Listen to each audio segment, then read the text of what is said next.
I used to think that this was my town. Welcome to Mid Mornings on Civic Media. My name is Greg Bach. I am your host, your friend, your number one advocate for all things awesome, because you're spending your time with us today. Very happy that you're sharing time. We got a great show for you ahead. Next 2 hours going to be fantastic, very, very packed. If you want to be part of the conversation, you can talk to us by calling or texting. The number is the same, 855-752-4842, 855-75-CIVIC. Lots going on in the 9:30 time slot. After the news, we're going to be talking to the host of the Dr. Kristen Lyerly Show. Dr. Kristen Lyerly herself will be here to talk about measles in Wisconsin, talking about Green Bay's reaction to Alex Preddy's murder, as he was someone who grew up in Green Bay, went to school there, discussing how the people are coming out to support this young man who was killed by ICE agents in Minneapolis 2 weeks ago. Also talking about what's coming up on her show this Saturday. She has assured me that it will knock my socks off, so you don't want to go anywhere when we're talking to Dr. Lyerly. And then in the 10 o'clock hour, we've got No Data Centers in DeForest. They are a group that is pushing back, and with relative success as well. We'll be speaking with two of their members here on the show, talking about the work they do as a group to protect their environment, their community from data centers. And this is a story of success. I will tell you that. I won't give away the whole plot, but you want to stick around, because for folks who are, whether they're in the middle on it, where they want transparency, they want to make sure there's no secrets, or folks who just do not want them in their communities, this is a conversation you're going to want to hear, because this is about coming together, standing up, taking notice of what's going on in your local village board meetings, town hall meetings, city council meetings, county board meetings.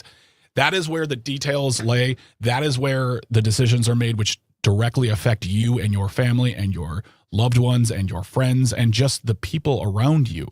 But this is a great story, talking to No Data Centers in DeForest in the 10 o'clock hour. Then it's 10:35, audio sorbet.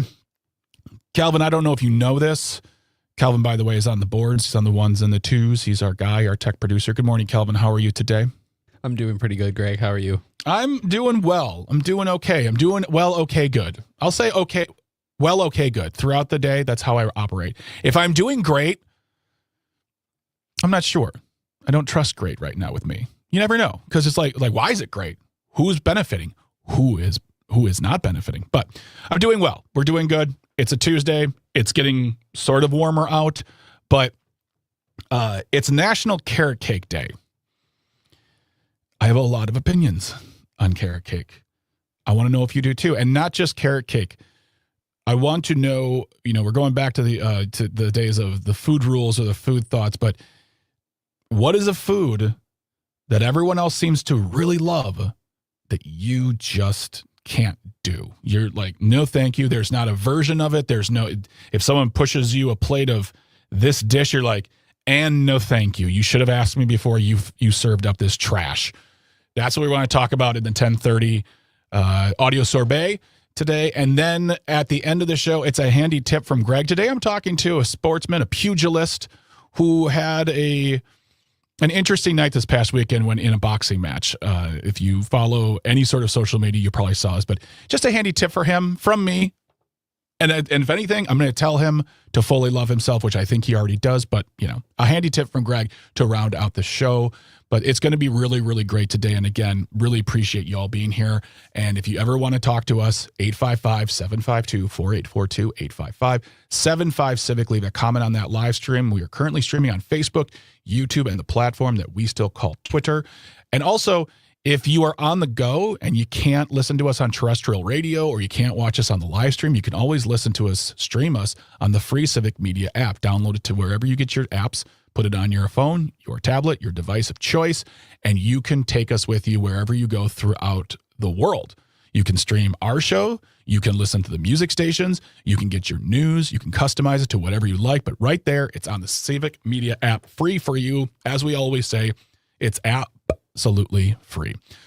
I want to start off with a story of positivity, of good news right now coming out of Wisconsin. And we have been talking about this little by little as we've known the details. But there is a story out right now in the Wisconsin Examiner. Baylor Spears has the byline, Wisconsin Eye back online as lawmakers work on a long-term solution. Now, for those listening, for those watching, for those who don't know, Wisconsin Eye is essentially Wisconsin's version of C-SPAN.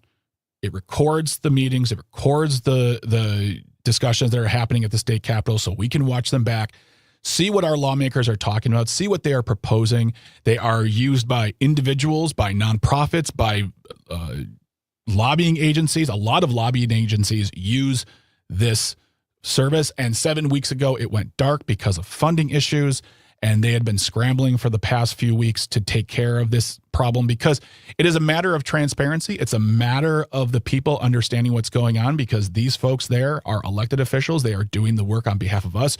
We have a right to see what's going on as long as it's legally possible, of course. I'm sure there's closed door meeting rules that we can't see. But as far as discussions in committee, discussions in commissions, voting that takes place on the floor, this is the tool that allows us to watch what's happening from anywhere in the world, too, because we can't all get to Madison. We can't all observe this live. And also there are rules in place where you cannot record it if you aren't of a certain position or on a certain level in the State House. So that was the other problem, is that people were trying to videotape meetings so they could disseminate the information, and they were being shut down because of previously engaged rules that said you couldn't do that. But just out now, Wisconsin Eye, the state's nonprofit that live streams archived government meetings and legislative sessions, has restarted its coverage as of yesterday after lawmakers had approved $50,000 of a cash infusion as a short term while they continue to do work on a long-term deal. Right now, Wisconsin Eye has a GoFundMe up. If I'm not mistaken, I think they've raised around $50,000. Their goal is $250,000. If you want to donate to that, I will put that in the show notes. You can do that. Give whatever you can, because this is all about our access and transparency. But the organization has been providing streaming services of the Capitol for nearly 2 decades. It stopped that coverage, as I said, and the legislature, along with Tony Evers, had set aside $10 million for Wisconsin Eye, but with a fundraising match requirement, the service was not able to meet, because that is a great deal of money. Wisconsin Eye, though, is back online, broadcasting Monday morning, press conference with the plans to stream Tuesday's legislative activities after the Joint Committee on Legislative Organization voted unanimously via paper ballot to provide $50,000 to the organization to resume its February coverage, which I think will take it through most of the session, because as we have spoken about before, this is a short work year. The year after the budget is passed, they only work about 8 to 10 weeks, depending on what's going on. And then the rest of the year is off. The rest of the year, they're getting paid. The rest of the year, they're getting benefits. The rest of the year, they're getting per diem. But what we have now is the ability to see what's going on. And you can go and watch it right now on Wisconsin Eye. I just want to make that clear to everyone, because I know folks who listen, folks who've called in, do participate in this service, and that is a matter that needs to be protected. I know it's not sexy national news. It's not something coming out of the White House. It's not something that is all over 24-hour news media, but that's the point. These are things we need to know about right here in our backyard. So if you want to check out Wisconsin Eye, you can absolutely do that. In other news, so we are in an election year. One of the big races here I would say that the biggest state election is, of course, the governor's race. We've got Tom Tiffany, who is the presumptive nominee at this point. He has gotten the endorsement of the president. He also has the endorsement of his former opponent, Josh Schoeman, who's the Washington County executive, who dropped out last week and endorsed after President Trump endorsed Mr. Tiffany. But one that we want to keep our eyes on as well is a congressional race in the 7th to replace Tom Tiffany, who will be running for governor. And that has also gotten a presidential endorsement. And that presidential endorsement goes to a Mr. Michael Alfonso, who is he is a Republican running in the primary of the 7th Congressional District. Tuesday evening, he got an endorsement. The race is for Tom Tiffany's seat. He says, quote, "It is my great honor to endorse MAGA warrior Michael Alfonso, a young star," and for some reason star is all caps in quotes. I feel like that is insulting, but I don't know. Who is running to represent the incredible people of Wisconsin's 7th Congressional District. As your next congressman, Michael will work tirelessly to grow our economy, cut taxes and regulations, champion our amazing farmers and ranchers, promote Made in the USA, advance American energy dominance, keep our borders secure. It's a variance of non-capitalization and capitalization. Very weird. Stop migrant crime. It's a long post. Stop migrant crime, support our military/veterans, safeguard our elections, and protect our always under siege Second Amendment.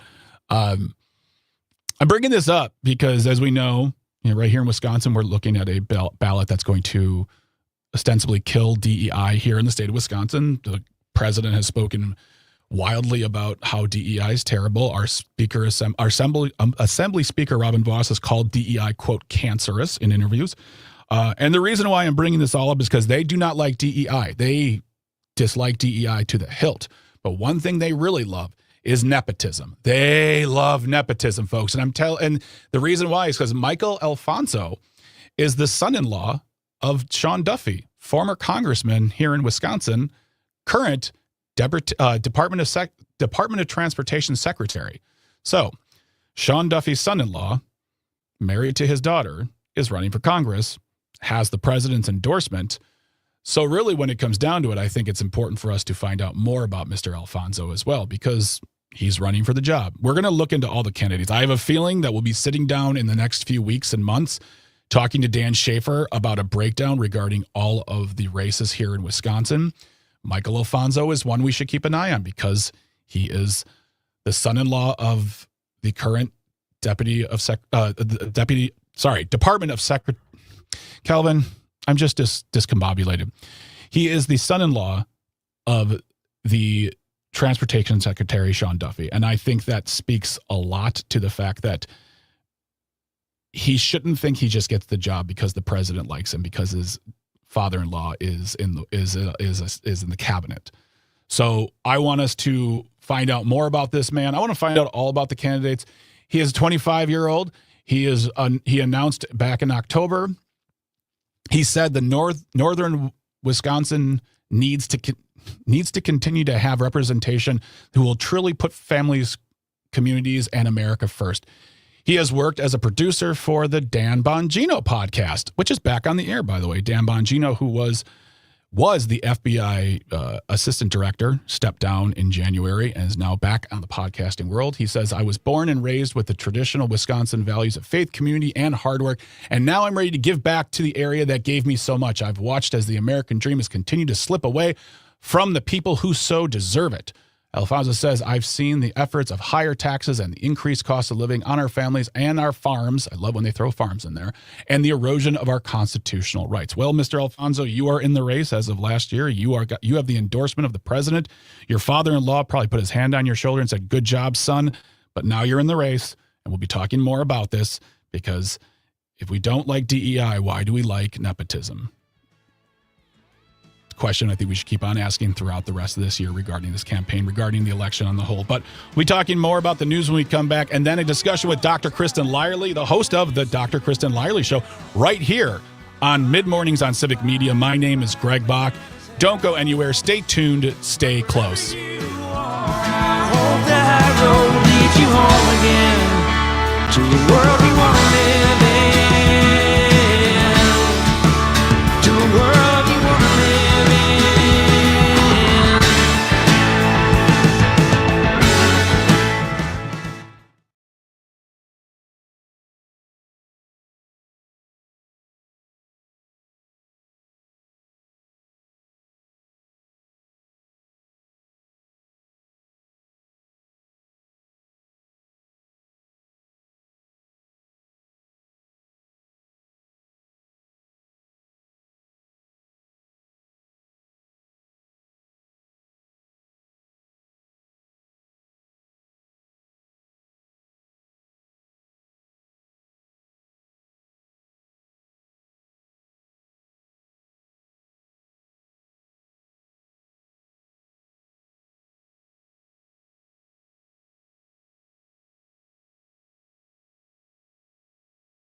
Welcome back to Civic Media Mid-Mornings here on the Civic Media Radio Network. My name is Greg Bach. I'm your host, your buddy, your pal, your believer in you doing exactly what you'd like to do today, whether it's all the chores, all the errands, or nothing and watching television, because Kate and Allie is on Prime. If that means anything to you, it means you're over the age of 40. But we are here on the program today. We're here until 11 o'clock. We're happy you're sharing time with us. If you want to be part of the conversation, 855-752-4842, 855-75-CIVIC. Leave a comment on that live stream. We're currently streaming on Facebook, YouTube, and the platform we still call Twitter, including a comment from Alicia who says, hey, any Wisconsin news is sexy. Was talking about earlier about Wisconsin Eye being back on the air because that's very important for transparency, very important for those who want to see what our leaders are doing in Madison. And I appreciate that, Alicia, because you look at stories and yeah, I could fill the first half an hour, 2 hours with everything you are hearing on social media, everything you are hearing on 24-hour news coverage, but a lot of times they're not, I would say most of the times, they're not covering what's happening right here in Wisconsin, right in the backyards of our homes and our neighbors and everything like that. So thank you, Alicia, for that. You're right. Any Wisconsin news is sexy. Speaking of news, Calvin, did you, a really quick question, did you go see any movies this weekend? I did not go see any movies. So you didn't see the new Melania documentary? Oh, no, I did not. You forgot. I completely slipped my mind. If anybody doesn't know already, the Melania documentary is out in the theaters. It is a controversial documentary directed by Brett Ratner, who is a controversial human. Just Google Brett Ratner and allegations, and there you go. You're done with that for the day. It was tracked to make $3 to $5 million in the opening. It has made $7 million in its opening weekend, which is very, very good. Documentaries traditionally do not make a lot of money in the theaters. That's just how it is. It has to be. I mean, I think the most successful one is still Fahrenheit 9/11, but this one definitely overcame expectations. And they said a senior analyst at Exhibitor Relations says that $1 million is a huge number. So 3 to 5 projected and 7 actual. That is a very good thing. But what's really funny is that it has, from what I understand, a 7% on Rotten Tomatoes. Let me see here real quick here. Rotten Tomatoes score is 6%. That is the aggregate from the reviewers. And then the popcorn meter, which are the people who are rating it, the folks just who go see it, give it a 99%, Calvin. What do you say to that? Do you feel like the tomato meter has been rigged, stolen? I wouldn't say that. I think because they're verified reviews. Like you had to have seen the movie to be able to submit your audience review for the popcorn meter. Yes, it's 500 plus verified ratings. Okay, so my assumption would be that the 500 plus verified people that went and wasted, Calvin, who spent their time this weekend seeing that movie, were people who were like obviously going to like it. Yeah, of course. I mean, look, I don't like, my problem with the movie isn't so much that it was made. It was the fact that Jeff Bezos basically gave it as a gift to the Trumps. This is another example, whether we're talking about Qatari plane, we're talking about a movie, we're talking about a Nobel Peace Prize. We're just handing things over to this guy so we can quell him, to keep him on, off your back. That is concerning to me. There are people out there who are going to love this movie. There's no doubt about that. And honestly, whatever, you can love that movie. I love the movie The Last Dragon. And most of you never heard of that. And a lot of you would probably say that movie's terrible. But I don't think it is. I think it's great. But I just think it's very funny when things like this happen. $7 million is a lot of money for a documentary. 6% on the tomato meter is a very low score. I think Secret Wars from Marvel, the TV show, I think actually has a little bit higher. But still, I just find this interesting. But the bigger conversation for me is not so much the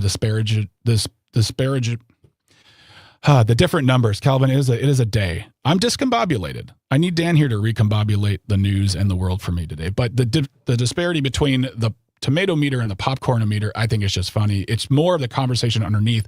Why was it made in the first place? who are the money makers and who are the people who hand over the? I mean, this is basically a 90-minute to 2-hour commercial for what they're doing.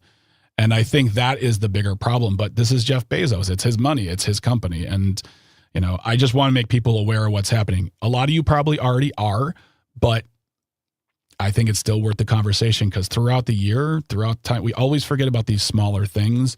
And then we move on to something else. And then we go back and go, oh, yeah, there was that movie. Oh, yeah, that was that.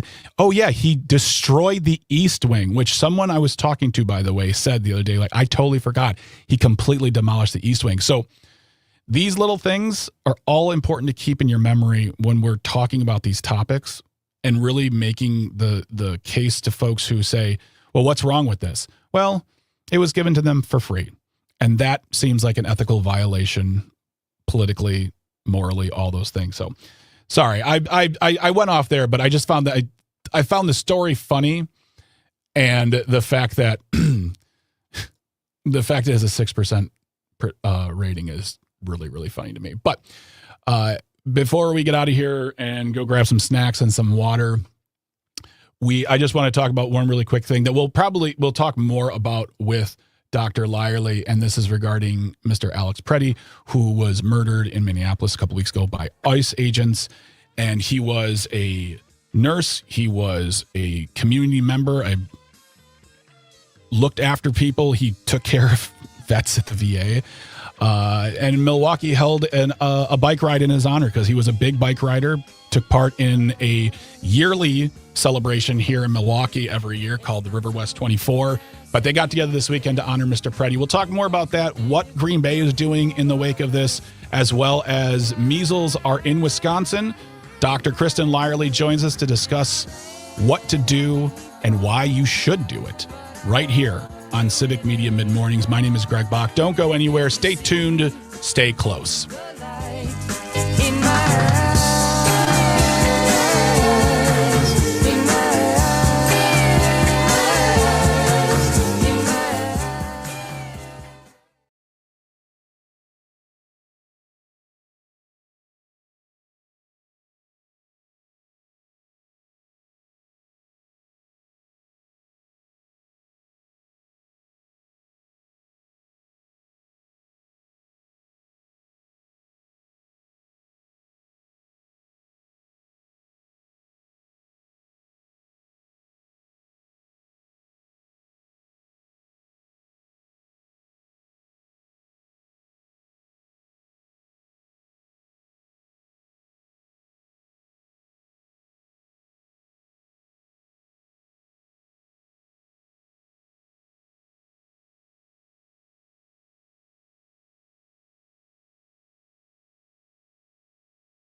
It's the Secret Show.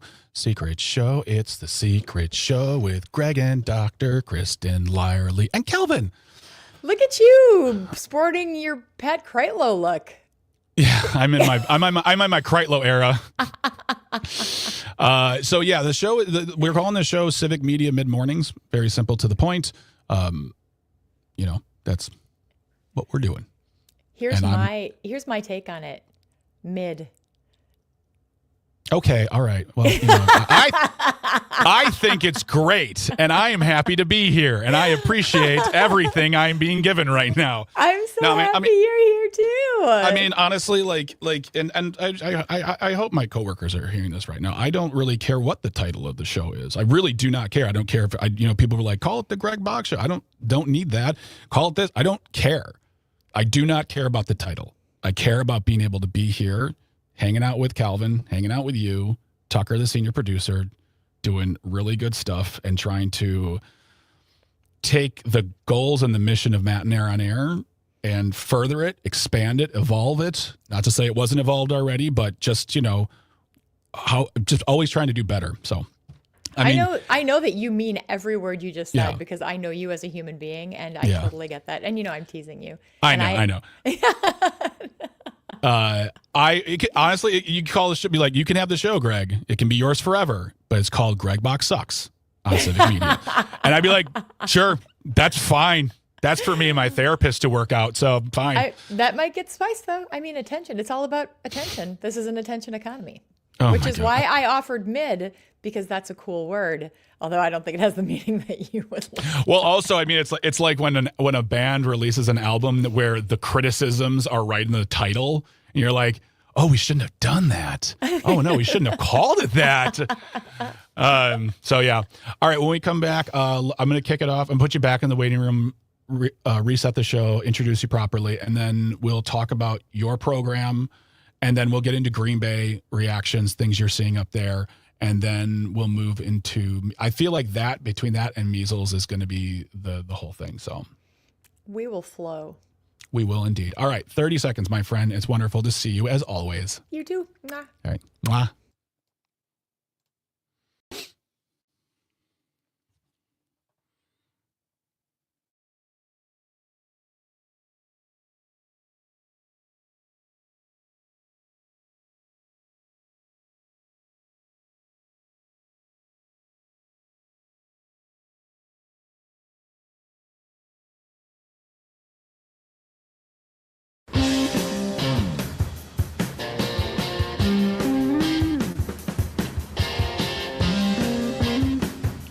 Welcome back to Mid Mornings on Civic Media. My name is Greg Bach, your host, your buddy, your pal, your co-conspirator in all things awesome and democracy. You are listening to us on the Civic Media Radio Network.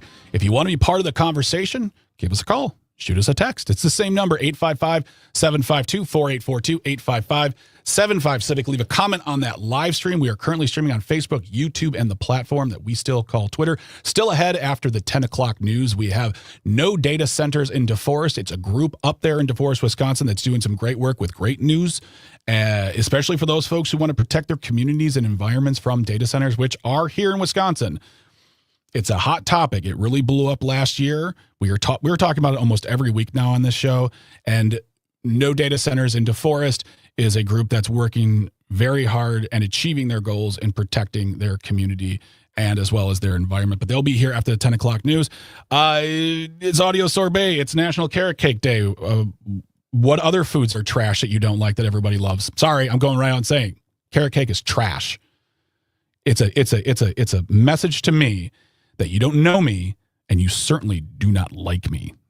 Putting that out there right now. Audio Sorbet at 10:35. And then a handy tip from Greg rounding out the show this morning, where I'm going to speak to a sportsman, a boxer, about choices on what to wear while in the ring.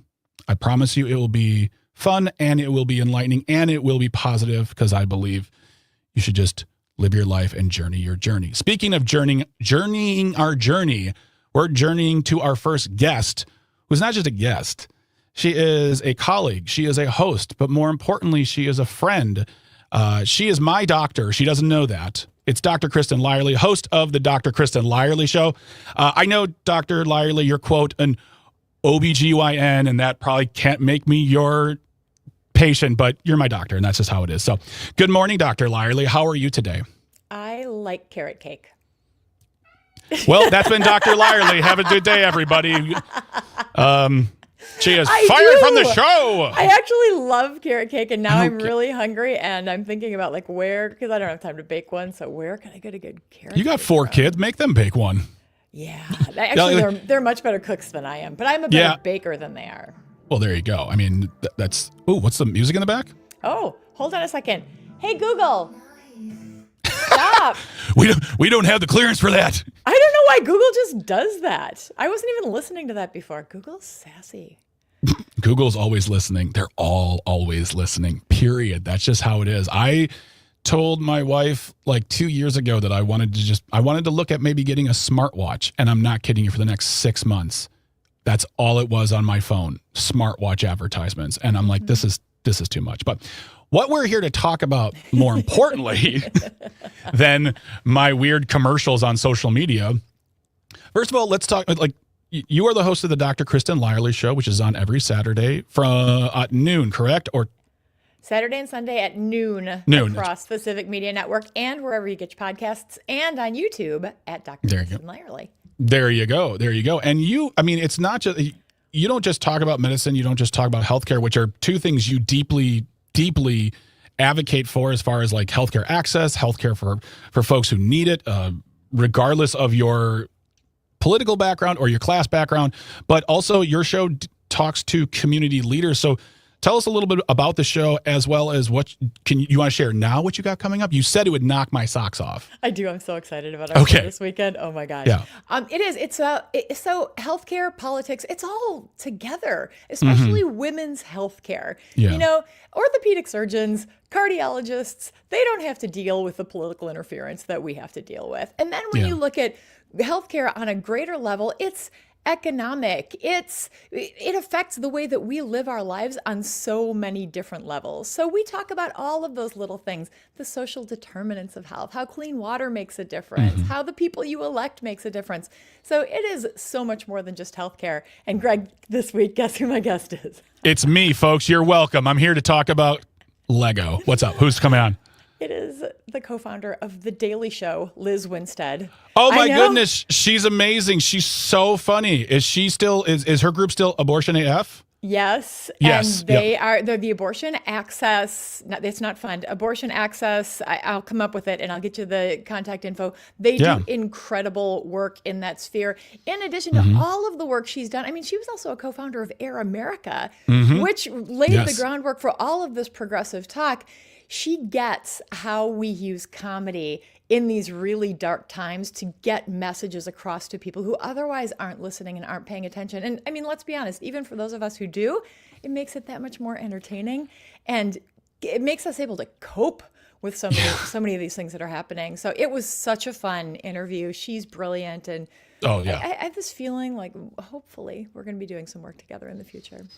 I can't see why not. I mean, the company I'm involved with, Milwaukee Comedy, we've done shows with both, like it's gone through a couple name changes over the years, but we've worked with Miss Winstead a few times, and she's always a delight. And I believe she's in her 60s now, but there is no stopping the energy and the drive to intertwine comedy and the message of this topic.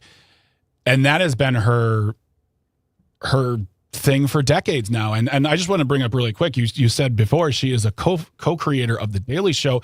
Daily Show created 30 years ago this summer by two women, by the way. Madeline Smithberg and Liz Winstead created The Daily Show 30 years ago.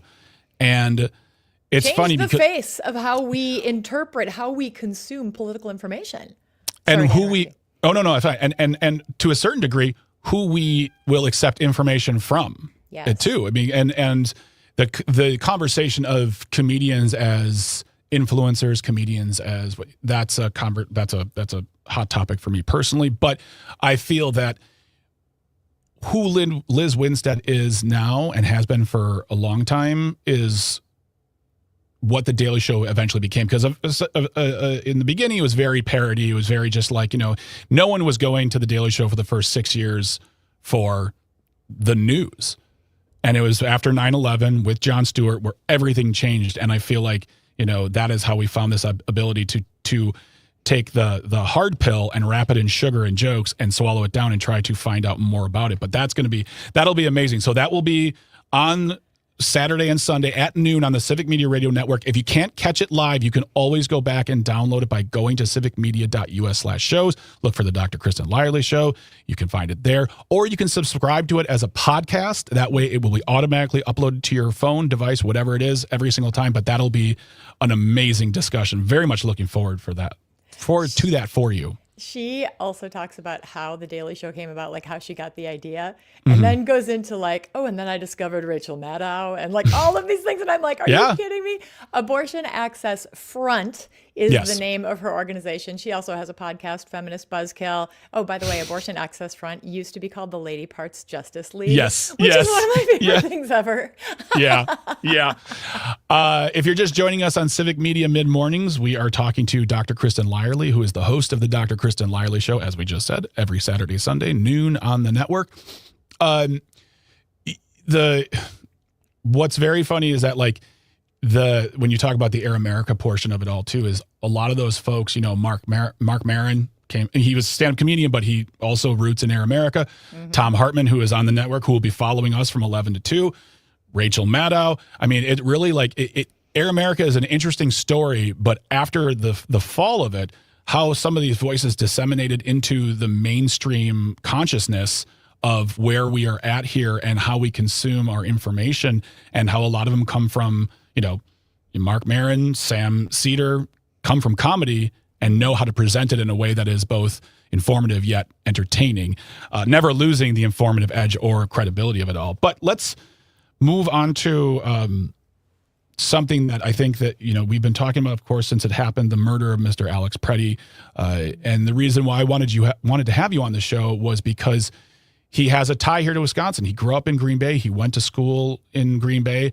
And we really saw an outpouring of love from Wisconsin, but specifically in Green Bay. Doctor, what have you seen since then as far as just the community uprising and the attitude and the conversations that are happening there because what happened next door to us? Hey, I'll tell you, Green Bay, this is the area that I grew up in. I'm like 6 generations deep in Northeast Wisconsin. So I know these people. We do not talk about things like sex, religion, or politics. Yeah. So it is really hard to talk about something that is so politically charged. But Alex Preddy grew up here. He sang in the boys' choir.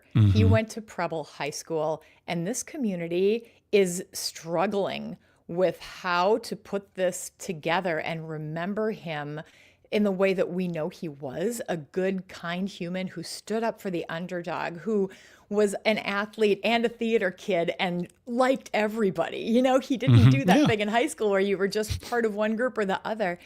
The memorial at Preble High School, where the sign is, and the things that people have brought out are just beautiful. And I had the privilege on Saturday when they did those nationwide bike rides. So he's a cyclist also. He was a cyclist. So his cycling group out of Minneapolis encouraged other bike shops to do rides. And the Recyclist down in Kaukauna, which is an awesome place. If you're in Fox Valley, please stop and visit Laura. She put one together. And she asked me to say a few words. I'm a Kaukauna girl. Like, that is my heart. So she asked me to say a few words. And I was prepared to do that. But who walks in the door but Alex Preddy's college sweetheart? And she's just an incredible spokesperson. Yeah. She had beautiful stories to share that came straight out of her heart. So I said a couple things and introduced her, and what a kickoff she gave us.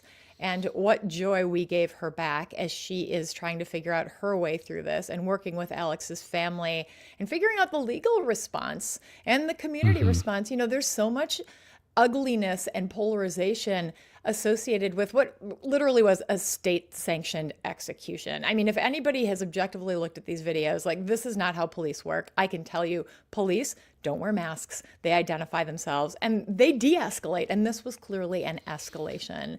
So there's so much more to come.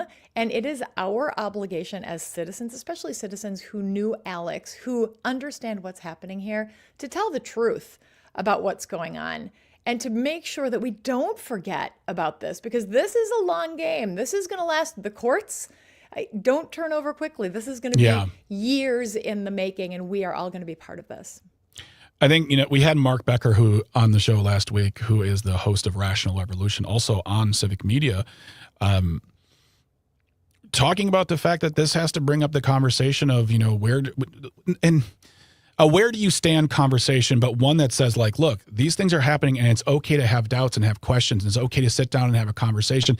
If this is, does this represent who you are? And if this is acceptable, if this is acceptable to be done, why are the other things not acceptable? Whereas if your outrage isn't consistent, it's not valid.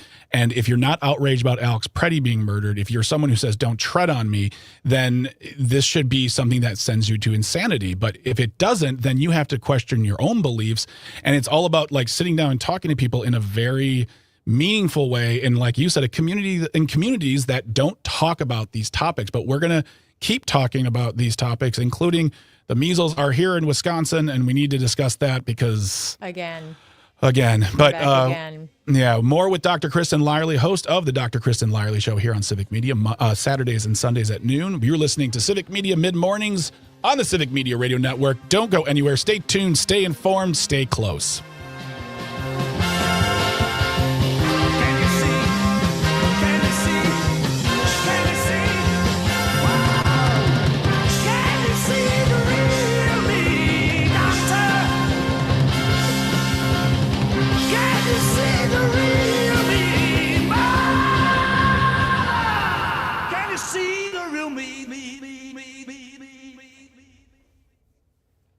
Okay. All right. Yeah. I was going to mention, I'm not going to do it on the other side because I want to get to the measles thing, but like the attempt to show that video of him, kicking the car, and the response from a lot of people saying, well, if you think that is what made him deserve this, then that is a bigger conversation that no one wants to have. If your immediate response is he kicked a car, therefore he deserves to be murdered at a different time, then why do you think that then? Like, so do you see, Dr. Lyerly, opinions shifting slowly? Has this been a thing that has made not just someone walking in going, I was wrong, but just like, oh, I don't know. Are you seeing that out there? I think that's what Green Bay is grappling with, because I think that there are a lot of people who thought they felt this way, and now that it's personal, they're like, I just don't know. And that's what we need to do, is create that uncertainty and then give people a space to explore it and to go there.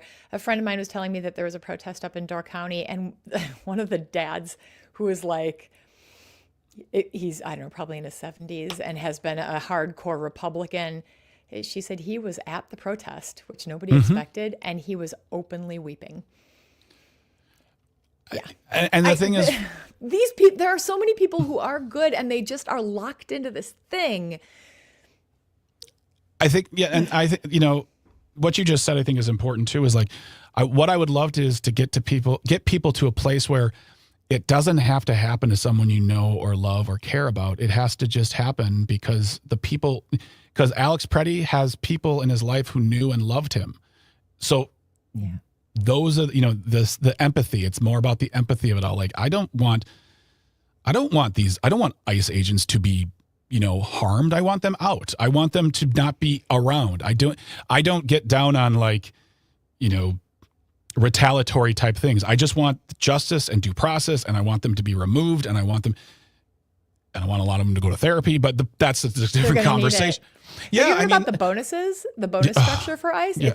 It's like such a house of cards for them, and they are never going to be able to see these $50,000 bonuses because of the way it's structured, but it's complicated, and most of them probably don't even understand. So on the tail end of this, not only are they going to have had a terrible experience because they're doing horrible work. I mean, they probably think they're doing a good job, but it's terrible. They're going to end up without the financial consequences, and they're going to need a ton of therapy, or they're going to be miserable in their lives. There is no good outcome on a big level, and there's no good outcome on individual levels for these people. I think the lawsuits you're going to see after are going to be monumental.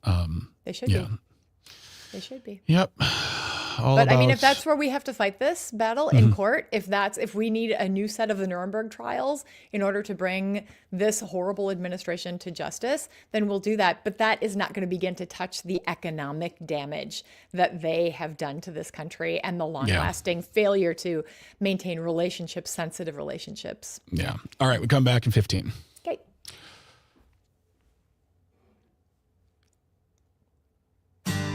Heard it from a friend who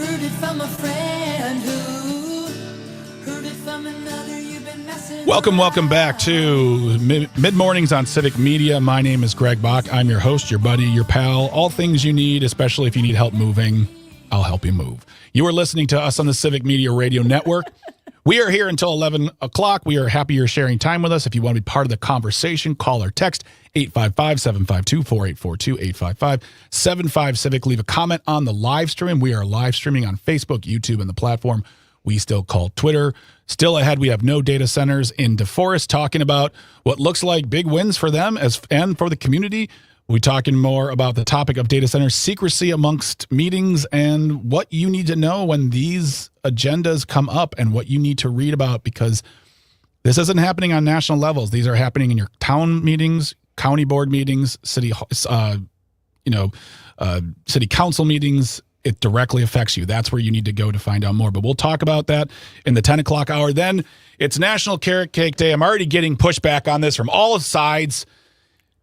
I had forgotten about it for a second, but now I remember. It's a fifth-rate dessert.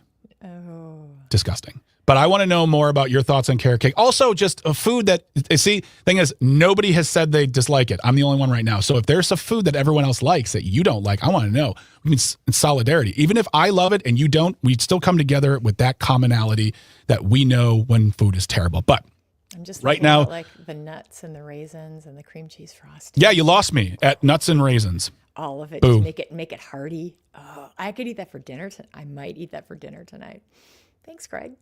Disgusting. All right. We are talking to Dr. Kristen Lyerly, the host of the Dr. Kristen Lyerly Show here on Civic Media, Saturdays and Sundays at noon.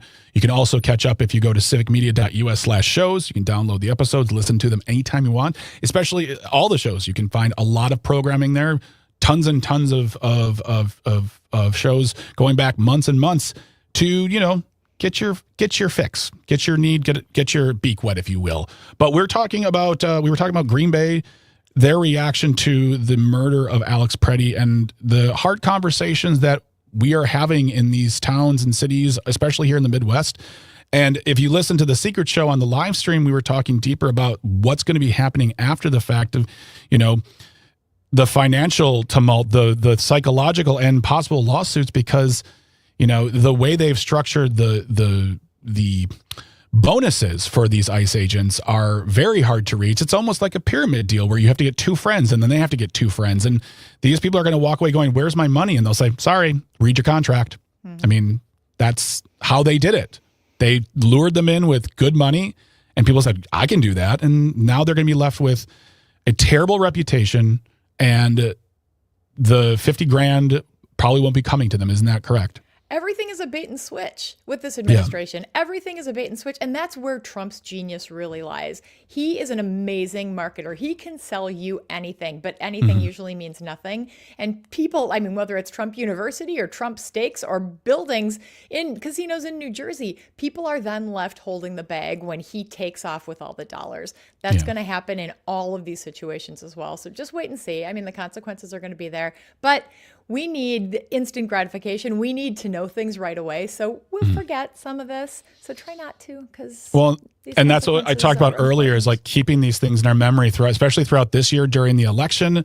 We got to, I was talking to someone last week who said out loud, oh my God, I forgot that he demolished the East Wing, because we move on so quickly to the next thing, whether it's the news or our lives, that it's hard to just keep up with it all. But we'll keep the conversation going. And I want to talk about this now. Measles is back in Wisconsin.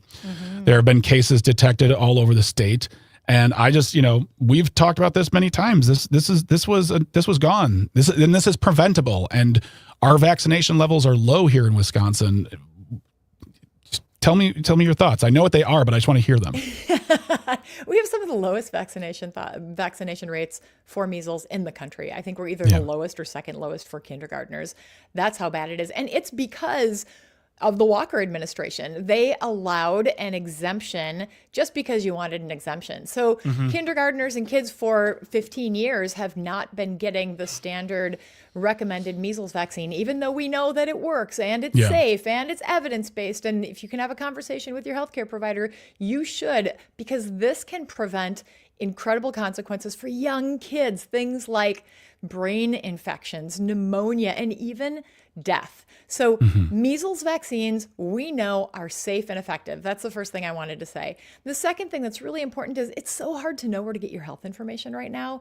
We used to be able to go to the CDC. The CDC right now is compromised. So we need to look at the state and we need to look at our professional organizations. So I want to encourage our listeners to go to aap.org. That's the American Academy of Pediatrics.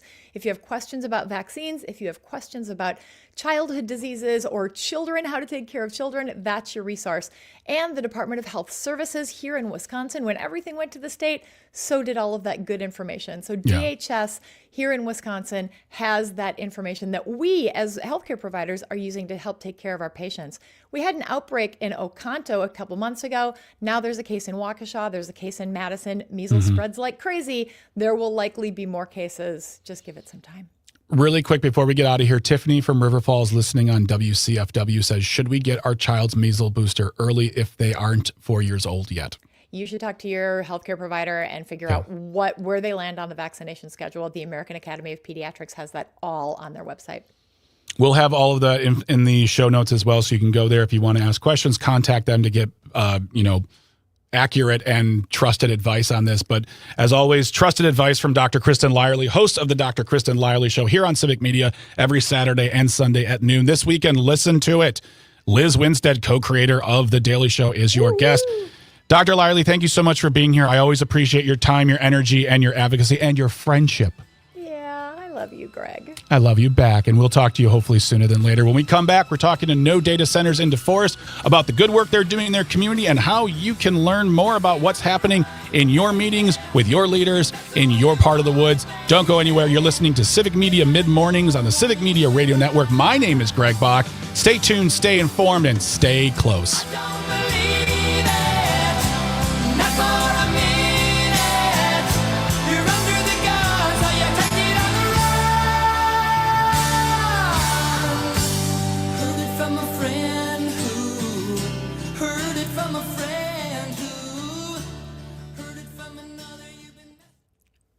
All right.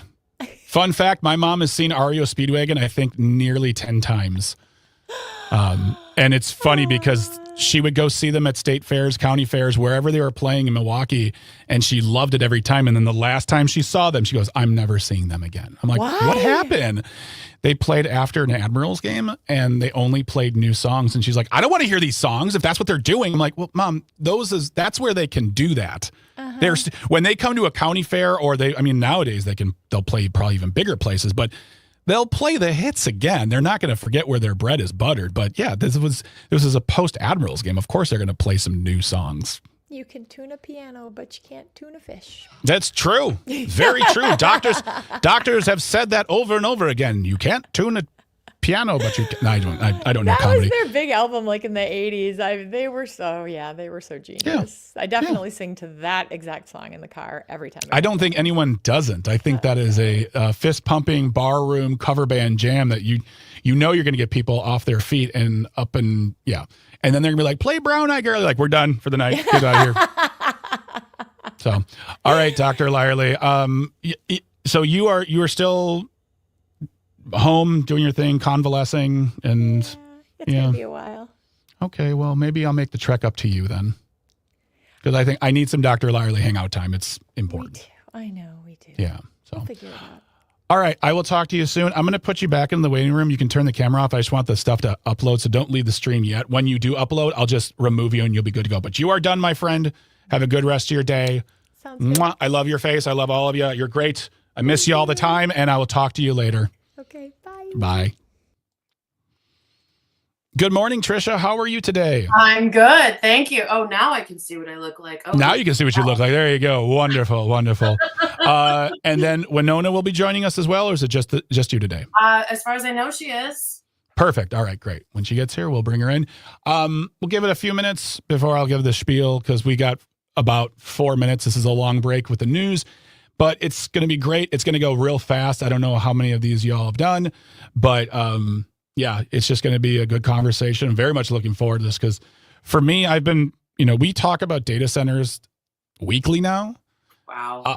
On all levels, and I've kind of broken it into this idea of there are three groups of people. There are folks who are just Put a data center on top of a data center next to my house where you can put another data center. Data centers for everyone. Where are those people? I don't know, but there's always people who just believe that business is business, and it should, like it's unfettered, whatever. And a lot of them are politicians, so they don't they know where their money comes from. Then there's folks who are fighting more for the transparency issue. They're like, it's not that I'm against data centers. It's just there's a transparency issue here. There's a secrecy issue among our local leaders. And then folks like yourself, you're like, no, thank you. And All of the above. Yep. we've really been covering two of that. I haven't had anybody on yet who is pro data center, but that could change. I don't know. I would have them on the show. I would talk to them. I'd ask them questions, but it's really been the other two, folks who aren't fighting for the end, but more just saying, can we make sure that my utility bill doesn't become $1,000 a month? So close already, so I can't imagine what it would be like after that went in. Yeah. I don't know if they told you, but so during this time we're on the live stream right now. This is also FCC compliant. When we're talking here, just treat it like the radio, no swearing, please, because people tend to swear here all the time. That is a hard thing to do, but I will. I've been okay, and I haven't been live yet, but I haven't had any slip ups except for the first day I was on the TV, and then I was like, oh, can I say that? It wasn't anything bad, but it was just that's how aware I was. So the radio is FCC compliant. We do have what's called a dump button if there is something that is said, but I just ask no cussing at all. It just makes things a lot easier. Yeah. I've had to tell politicians that. But we live in a world now. Put those words in my mouth most of the time. We don't say on TV or the radio. Alicia on the live stream saying my last electric bill was over $300. That is not normal. I mean, yeah, my mother-in-law's electric bill last year, her utility bill was $400. Wow. Yeah, so I don't even think it's the data centers right now. It's just because that's not a matter of the data center. It's a matter of just where we are in life. So, okay. Yeah. So I'll repeat this to Winona then when she gets here. So we come in about a minute. Calvin, who is out at the moment, when he pops his screen back on towards the end of the segments, he'll be doing this signal, 3, 2, and 1. That means how many I have left. If you're talking when this happens, that just means wrap it up because we have hard breaks, which means we have to go to commercial or we will get cut off. And I don't like cutting people off. And then we should be good. And then also Trisha Bulky. Oh, everybody does Trisha, it. I know, but I don't want to do it. And then, okay, yeah. And all right, cool. Trisha Bulky of No Data Centers in DeForest. No Data Center. Is it No Data Center DeForest? It goes, it's somebody screwed up. So in or out doesn't matter. I mean, in. Okay. All right. We come back in 25 seconds. And if she shows up, we'll bring her in. If not, we're good to go. We can talk to you and we'll have a great conversation. You'll be great. All right. See you in a moment. I'm going to put you back in the waiting room and I'll bring you up in a moment. All right. Okay.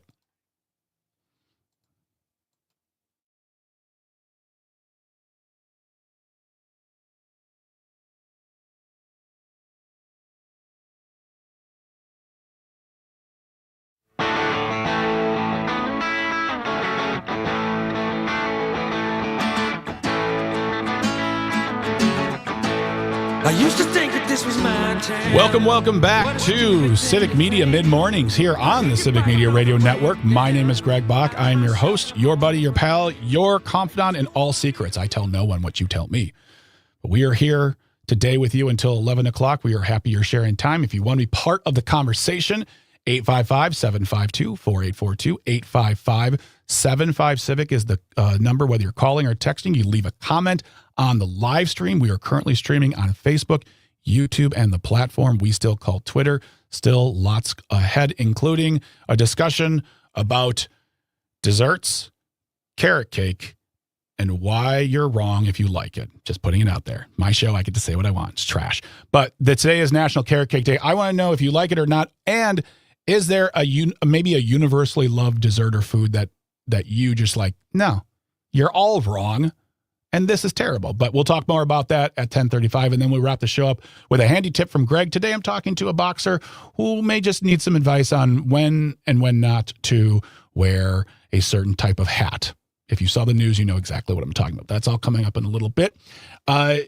this is a topic I feel we're going to get calls and texts and comments from. We've been talking about it a lot, and that is data centers. They're not going away, and we have had great discussions on folks who are standing up for what they believe is the right to protect their community, to protect their environment, and protect their utility bill. And to talk more about it is Trisha Bolke from No Data Centers in DeForest. This is a group that is working as a community to protect yourselves from I don't want to say invasion. That's not the word I want to use, but just like they are coming and they are here and that's what's happening. But Trisha, you have great news to report on this, but let's start at the beginning. Let's start about the story of what's going on in DeForest and how that created this group, No Data Center DeForest, which is just a wonderful mixture of community activists, community members who are saying with one voice, stop. You don't even need me on. You've got it covered right there. Boom, we're going home. We're done for the day. Thank you for having me. I really wanted to talk about carrot cake too, but start with this. Sure. I had heard about the rumblings of it on social media, maybe on a different platform than Facebook. That's mostly what I'm on, but Nextdoor is also there. I had started asking questions, and the two answers that I kept hearing was, it's too far gone. You can't do anything about it. It's a done deal. Mm-hmm. And also, we're so early in the process that we've got plenty of time. You don't need to get excited about it. So either way, it was, let's not talk about this issue. Yeah.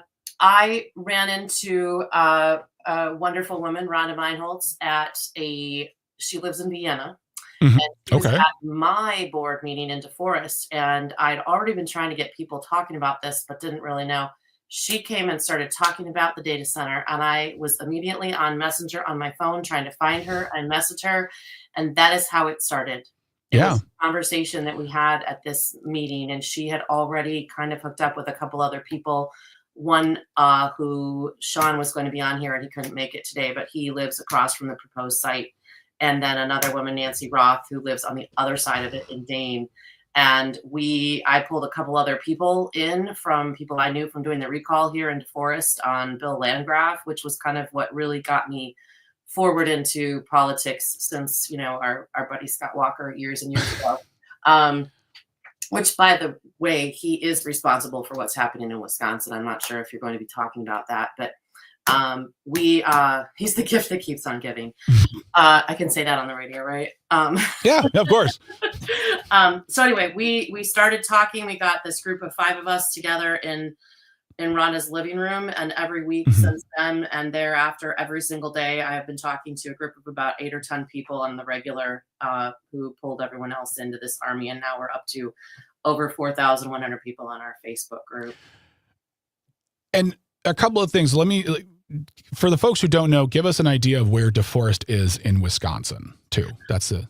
Sure. So it's basically the intersection of Highway 19 and the Interstate 90 between Waunakee and Sun Prairie. So very close to Easttown. North of that, if you guys are familiar with the Cheese House and the Mouse House, that is where we are. Between that and then Pinky the Elephant, which is Vienna, which is just south of where the proposed site is. That is how I love Wisconsin so much. We're like, go to the Pinky Elephant, go to the Smiley Barn, take a left, do the thing. And that's how we do directions. It's not just landmarks. It's specific Wisconsin landmarks. But, you brought up something that was very important to say out loud, which is in this fight. And if you land on the side that you are in, which is we want to fight to keep it from happening, I think one of the main deterrence is it's just too big. It's just, it's a multi-billion-dollar company. It's my city government. It's government and business. How do I do anything? And looking at the page here for your group, it's nodatacenterdeforest.com. On your about page with all the folks who are mainly involved, I'm looking at your resume here, or your bio, and it doesn't say a deep. You don't have experience in legislative affairs. You're not a business leader as far as it's not about where you come from. It's about how these things affect you. And you said you watched this, you sat down, you read through it, and you talked to people, and that's how you start. And when you when you say the thing out loud of, this is too big, this is an example of, yeah, it may seem big, but once you get folks together, you can accomplish a lot. Yeah, it's the graphic that always shows the little fish, and then all of the little fish that make the big fish. Yeah. And that's where we are. We are the big fish all together, working together to fight the monstrosities. And it is, I mean, I don't want to say it's a win yet. I'm going to knock on wood, but tonight they are voting on it to turn it down. And if anybody votes for it, I think that there will be forks and daggers coming out after them. So. Well, and that's what I wanted to touch upon too. And if you're just joining us, we're talking to Tricia Bulkey, right? It's Bulkey. Yeah, you got it. Bulkey from No Data Center DeForest, who their group is working to keep their work is to keep a specific data center out of their community in Wisconsin. But we feel that this is an example of, and we've seen it too. We've seen it in Caledonia. We've seen it in other places where folks have stood up and said, no, thank you. And these companies have moved on. And it seems as right now, that is what's going to happen. That seems QTS has put out a statement. The local government has put out a statement. It seems like this is where it's going as far as it should be turned down. Whether that we'll know more we'll know more tonight, but that is a massive victory both for your group and for folks who are doing the same work around the country, maybe. Absolutely. Now that this is close to being over here in DeForest, the work is still going to go on because there is a history of other things happening in our community where other things have come in where the community has expressed a strong interest in not wanting it here, and we have been ignored. This was too big to give up on, and it's happening all over the country, as you mentioned, and specifically in the Midwest. More specifically in Wisconsin. The fight will go on at the state level. I will be a part of it, as will many other people that I have worked with over the last few months. And Wisconsin Watch put out an article a couple days ago regarding these secrecy deals that are being signed between the businesses and the lawmakers and anyone else involved, which is really keeping the details from coming out until almost not the last minute, but close to the last minute, which I feel like in 2025, people said, data centers, what? And then it was go. And then everyone's on board now. And the secret's out. And now it's being discovered that these companies are coming in telling these lawmakers, you can't talk about this. It's too good. So you can't talk about it. What is your experience with that? How are you handling that conversation with lawmakers and folks who are concerned?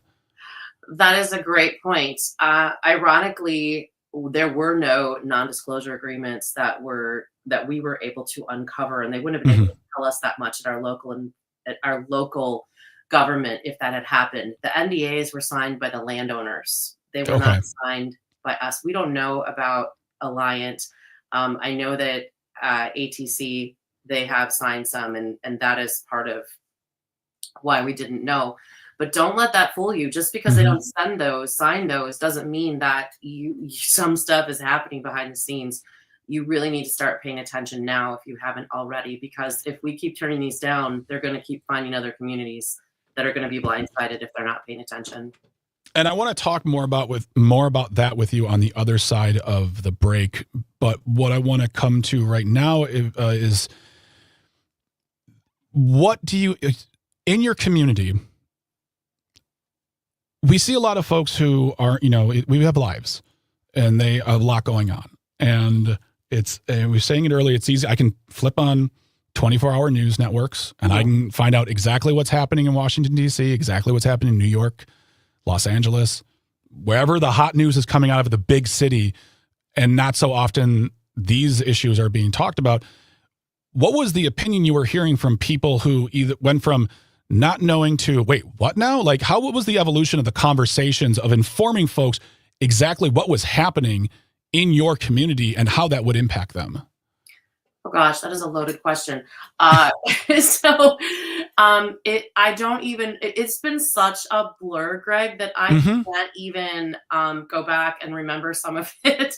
Yeah. I do know that we went from I think the day that the Facebook page started, we went from about 100 to a couple thousand within 24 hours. And then over time, like I said, it shot up to just over 4,000.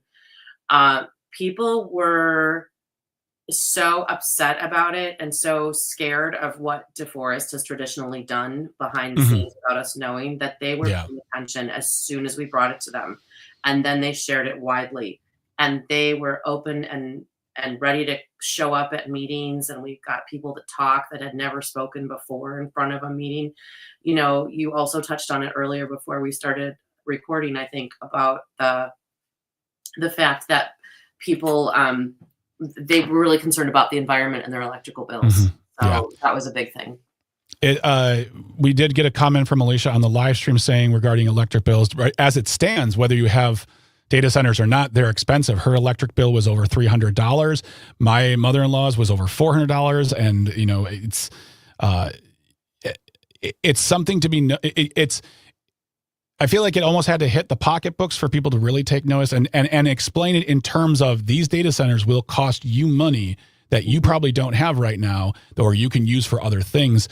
And that's a fantastic catalyst. And when we come back, we're going to talk more about the fact that because of you staying aware of what's going on in your local community, town hall, city council, things like that, that's what we need to do, because we have other examples coming around and examples of folks who found out a little too late as well. So it's about staying vigilant on what our lawmakers in our communities are doing so we can stand up and fight if we need to. But more with Tricia Bolke, who is from No Data Center DeForest, talking about the work they're doing to keep a data center out of their community and what you may do if you want to do the same. Questions, comments, call 855-752-4842, 855-75-CIVIC. I see some comments on the live stream. We'll get to that as well. We're on Facebook, YouTube, and the platform we still call Twitter.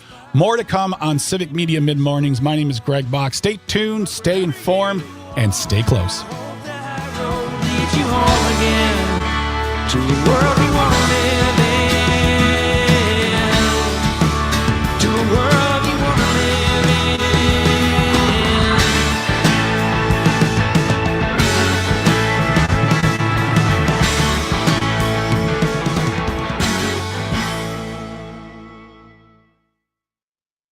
All right, great first segment, Tricia. Thank you. So when we come back, I'll keep you on the live stream. I won't put you back in the waiting room, but I'll reintroduce you, reset the show a little bit, and then I want to get into just that, how people can stay aware of what's going on in their communities, because we have this example. We have, as Alicia put in the live stream, there's an example in Greenleaf, Caledonia, all great. But then a place like Port Washington, where everyone showed up upset and they said, it's too late. You missed everything. And so therefore, and if there is recourse, I don't know if there is, or that's maybe not a you conversation, that may be a lawyer conversation, but what was that? I can touch on that. Okay, great. Because I just want to keep pushing that narrative. That's one of the things we talk about on the show, which is, I can talk to you. I know about the Epstein files, and I know about the shutdown, and I know about that. But do you know what's on your city council agenda, your county board agenda? Do you know how that affects you? And that's not me being a meanie pants. It's just saying those decisions make a difference. So, we come back in about a minute and a half. I hope Winona's okay. I was going to message her, but I didn't know if I had enough time, and I didn't want to get distracted, so I didn't. But she's a big girl, so we'll see. No worries. Well, we can always have you back, because I think, another important component I wanted to discuss with Winona is just the varied backgrounds of all the higher up folks in your group. Your background, you got a former politician, then Winona's background, all working together to create a goal. So, but we'll be back. Data centers aren't going away in the conversation. They are not, and we're not even sure they're going away here. So okay, well, we'll have to find out more. You have to let us know. But come back in about 30 seconds, and we'll talk to you in a moment. Great. Thanks. Okay.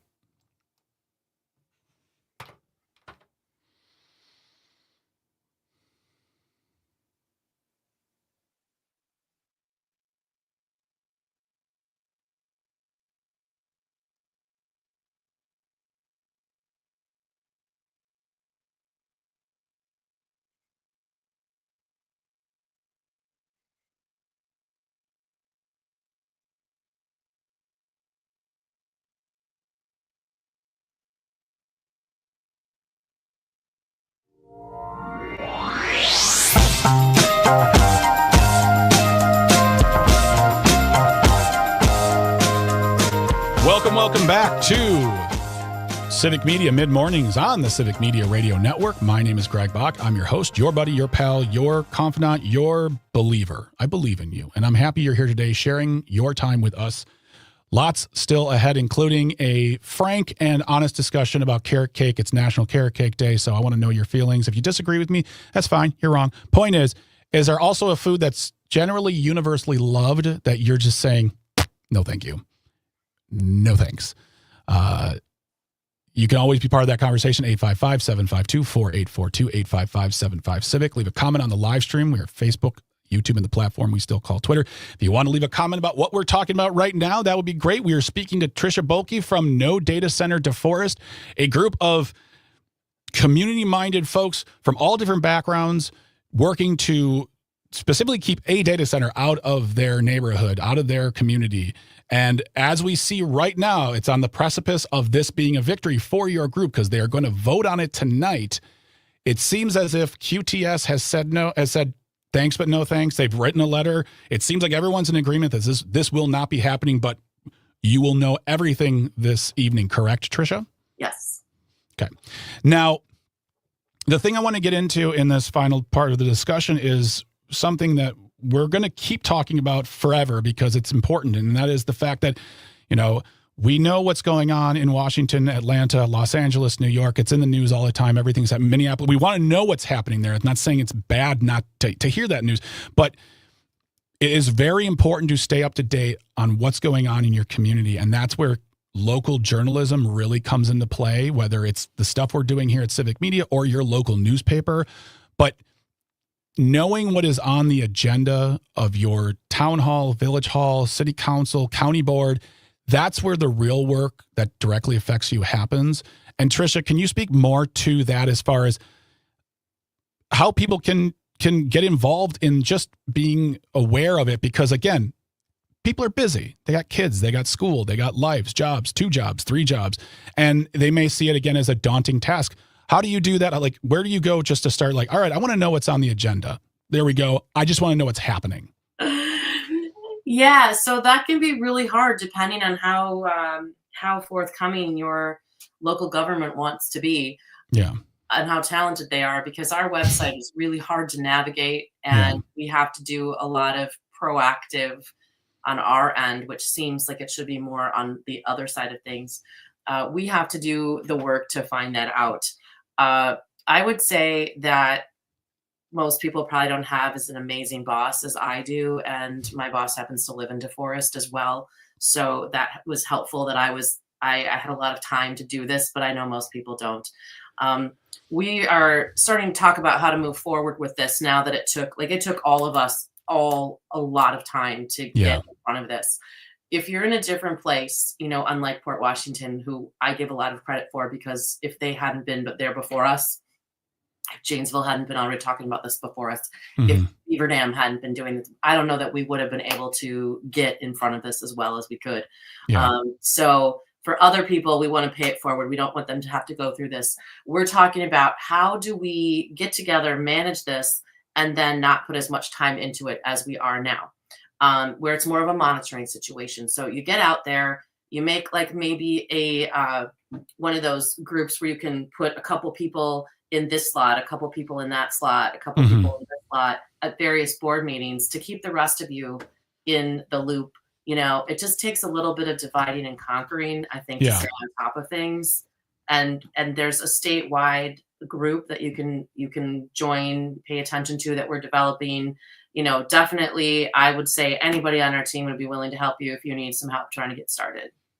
And I would also, when it comes to that, depending on how transparent these local governments would like to be, they definitely have laws they have to follow as far as releasing agendas at a certain time. I know that at least when I worked in local government, it was 48 hours was the absolute least amount of time. 24 if there was an emergency, in which they would have to prove there was an emergency.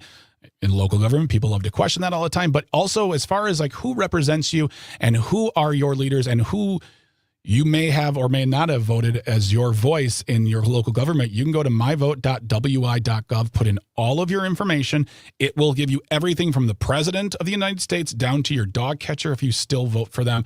It's going to give you phone numbers, addresses, email addresses. It will tell you where you can find those you may have questions for. Because, again, if this is a county issue, you talk to your county board supervisor. If it's a municipality issue, you talk to whether it's your city councilor, town board representative. But those are the people you have conversations with, and that is also where it starts. And I would say, Tricia, if the transparency aspect or the difficulty with which these websites are navigated, that's also something to talk about with them as well. Because I'll play naive.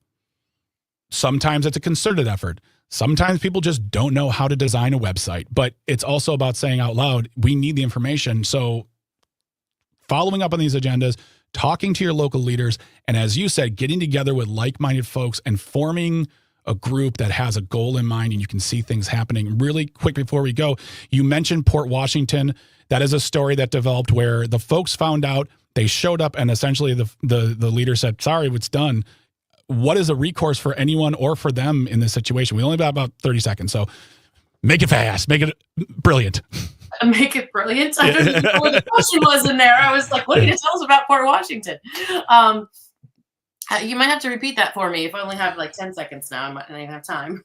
Okay, well, actually, we're sorry. That was my fault. We're at about a minute now. So I'll tell you what, I want to bring you back to the show. Fantastic. I have a lot to say. Yeah. And I want to talk about, next time you come on, which will be sooner than later, I want to talk about places like Port Washington that stood up, but unfortunately stood up a little too late. And we can talk about it on the live stream a little bit too and get some answers. But yeah, data centers are not going anywhere. This movement's not going anywhere. And we are going to talk more about this. Tricia Bulke has been my guest. She's a part of No Data Center DeForest. And really appreciate your time, Tricia. Thank you so much for being here. Thank you for having me and bringing this out to the state. Of course. When we come back, audio sorbet. It's National Carrot Cake Day. How does that make you feel? I got opinions. I've already told you them, but I want to hear from you. Civic Media, mid-mornings here. Don't go anywhere. Stay tuned and stay close.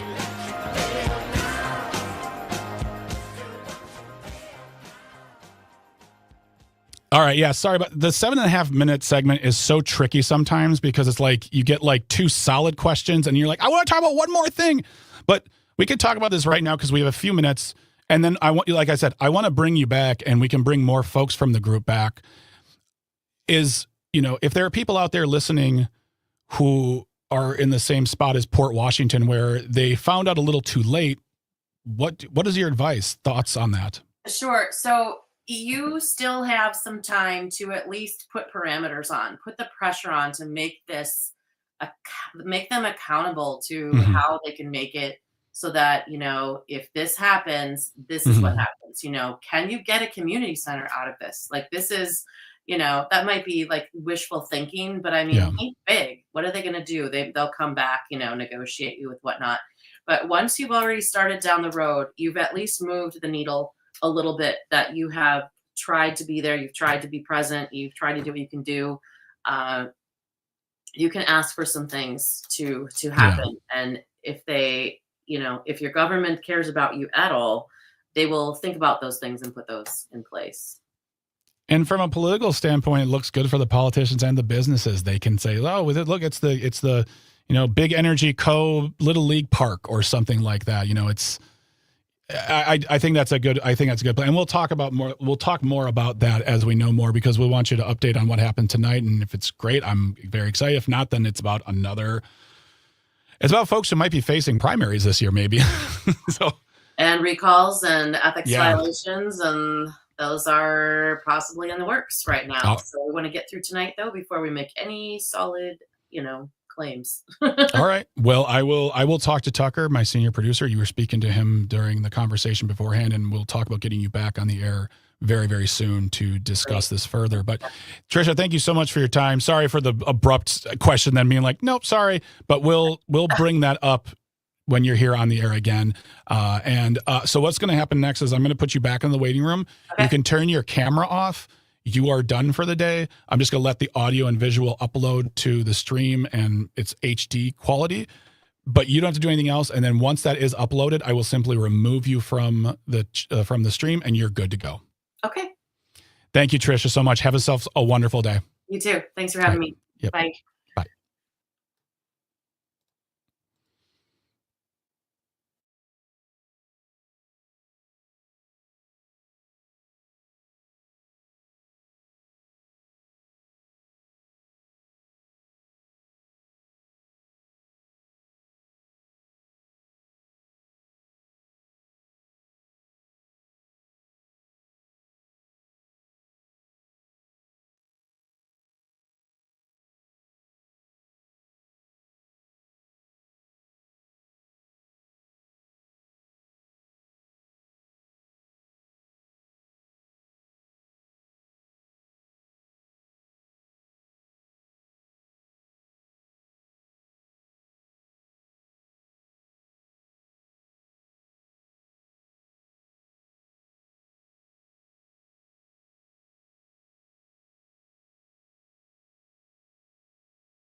Welcome back to Civic Media Mid-Mornings on the Civic Media Radio Network. My name is Greg Bach. I'm your host, your buddy, your pal, here with you until 11 o'clock this morning, along with my cohort, my friend, my tech producer, Calvin Butenhoff. Good morning, Calvin. How are you today?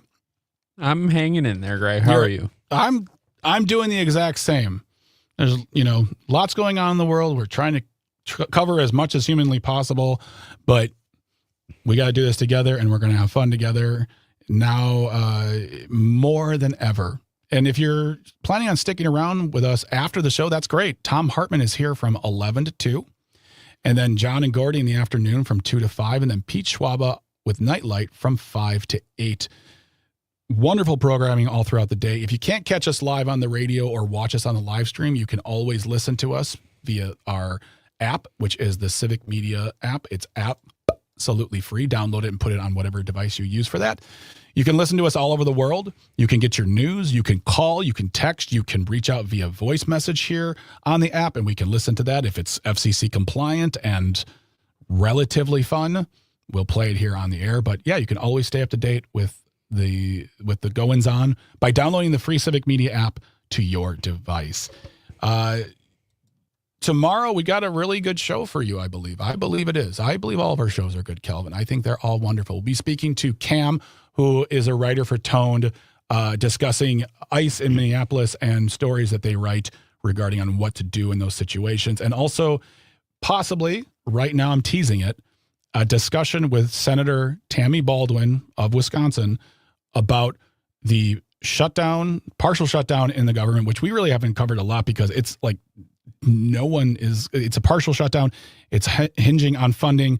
We'll be talking about the DHS funding aspect of this, her thoughts on Kristi Noem, as well as just possibly a discussion on the amendment put forth by Brian Stile, which seeks to, he says, clarify and make elections great again. We say it's about disenfranchisement as well as intimidation, but we should have that for you tomorrow, pre-recorded, if all goes well. If not, I'm going to blame it on me. It's my fault. I would have dropped the ball. But yeah, Senator Tammy Baldwin on the show tomorrow talking about that, as well as just other great stuff to discuss, local news, as well as just updates on all the topics we've been talking about earlier this past month, all here on Civic Media Mid-Mornings. But now it's time for a portion of the program we call Audio Sorbet.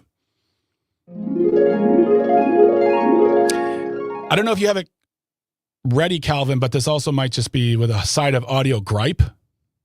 Well, let me tell you something, boy. So today is National Carrot Cake Day. I don't know who is the criminal responsible for putting forth this piece of legislation, who signed it into national law, where we have to observe and bow down to what I believe is one of the trash pieces of cake ever. I think the only thing worse, Calvin, I know what I would eat. I would rather eat less than carrot cake, and that is German chocolate cake. Disgusting. But I want to know from you your unvarnished opinion on carrot cake. I know it's very silly, but it's a Tuesday and we're here to hang out. But I also want to know, is there a food that has like a national day, something that's universally lauded for being awesome that you're just like can't get on board with, won't get on board with, cannot do, will not do, you can't make me at all? 855-752-4842, 855-75-CIVIC. Leave a comment on the live stream. We're streaming on Facebook, YouTube, and the platform we used to call Twitter. Today's Audio Sorbet / Gripe is about carrot cake and your thoughts, because it is National Carrot Cake Day. And what food does everyone else love that you just like? Ugh. And yeah, we've discussed this before. I like catching up and following up. And Tony on the live stream said, was this a classic secret show conversation? Yes, it was. So if you watch on the live stream, from time to time, we'll have what's called the secret show, where we're talking to guests a little bit further into topics that we can't get on the air. It's not exactly like spicy content. It's just, there's always so much to talk about. We'll put that into the secret show, and we're working on possibly getting that as like, maybe posts on our social media. By the way, you can find us, just search on social media, whether it's Twitter or Instagram or Facebook. Just look for Mid-Morning Civic Media Mid-Mornings. You can follow us. If you had been following Matt and Air on air, you're good. We switched it all over. You're already following us. But if you do want to follow us, just search Civic Media Mid-Mornings on your platform of choice. Follow us, and we'll get those videos up. And yeah, I want to get the secret shows out there to the world, because we're having good conversations outside of what's on the actual radio show itself. When you tune in to the live stream on Facebook, YouTube, and the platform we still call Twitter. I did want to get to a comment here from Tyler in Wisconsin listening, and he texted in, the data centers must be defeated before Elon Musk launches his Death Star. It'd be easy to say, okay, but I'm not so sure that's off the top. That's off the table. He's on his way to becoming the first trillionaire, and that kind of power only seeks more power and more influence. So yeah, we spoke to No Data Center DeForest earlier about the work they did, and they are about 99% there of keeping a data center out of DeForest, and we're seeing more stories like that all over the state. So yeah, if you want to go back and listen, go to civicmedia.us/shows, look for Civic Media Mid-Mornings, download that conversation and listen to it anytime you like. But yeah, the secret show is back, Tony. It is back. But right now it's Audio Sorbet with a side of gripe. We're talking about carrot cake. We're talking about whether or not you like it. Do you like it, dislike it? Or is there a food that everyone else loves where you're like, you're all wrong? Now, Cindy from Appleton is on the line. Cindy, what do you say? I know you got thoughts on data centers. I'm happy to listen to them, but first, your thoughts on carrot cake. Well, I'll just stick to the carrot cake today. Okay. I don't know how you could possibly hate carrot cake, because you're getting the good with the bad. I love carrot cake, and to me, it's all about the frosting. The better the frosting, the better the cake. I feel like you sold out your own point when you used the word bad, Cindy. When you have to sell me on the bad, is the bad the carrots?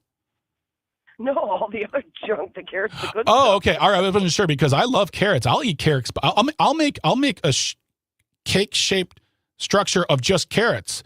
I'll put hummus on top of that as it's frosting, and I will eat that like crazy. But yeah, it's just, for some reason, there's something about carrot cake that just makes me always go, no thank.